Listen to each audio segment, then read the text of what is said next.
Shalom, dans cette veille du jour de l'Holocauste et de l'héroïsme juif, Yom HaZikaron, la Shoah et la Gvura, un homme a laissé des empreintes indélébiles à travers ses écrits sur ces événements passés et traversés dans le ghetto de Varsovie.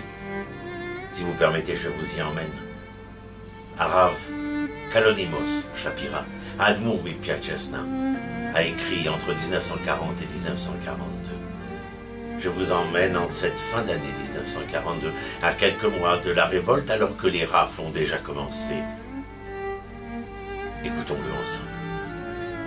J'avais pensé que dans de telles souffrances, quand la nouvelle année viendrait, les prières d'Israël feraient grand bruit, et que nos cœurs se déverseraient tel un courant d'eau. Mais bien que nous ayons foi en Dieu, et soyons sûrs que nos prières ont eu un effet, nous constatons néanmoins de nos propres yeux qu'avant la guerre, nos prières pour la nouvelle année étaient plus fortes et animées d'une plus grande ferveur.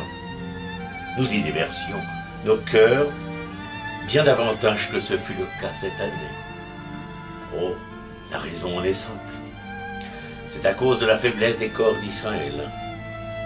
Israël n'a plus de force.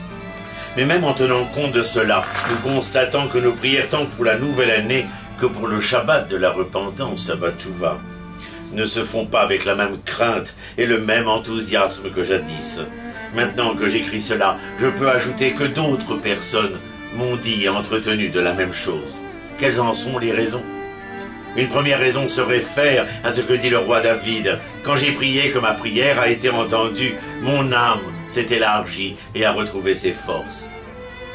Ainsi, quand un homme d'Israël prie et que sa prière est entendue, il retrouve de la force et de l'enthousiasme pour ses autres prières. Mais quand nous voyons que nous prions et que non seulement nous ne recevons pas de réponse, mais que nos souffrances s'accroissent encore, à Dieu ne plaise, alors le cœur de l'homme s'effondre et il ne peut plus se réveiller pour prier. Une autre raison, comme je l'ai dit et je l'ai indiqué, vient de ce que pour toute chose, pour la foi comme pour la joie, il faut qu'il y ait un homme, au moins un homme qui ait la foi ou se réjouisse. Mais quand tout le monde est brisé et broyé, il n'y a personne, plus personne pour se réjouir.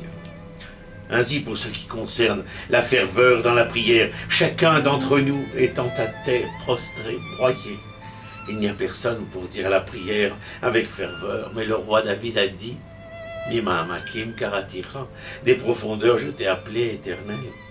Non d'une profondeur seulement, mais de deux.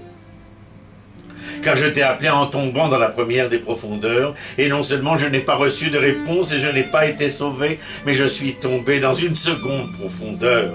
Une profondeur dans la profondeur, et pourtant, même là, je rassemble mes forces. Et je t'appelle encore.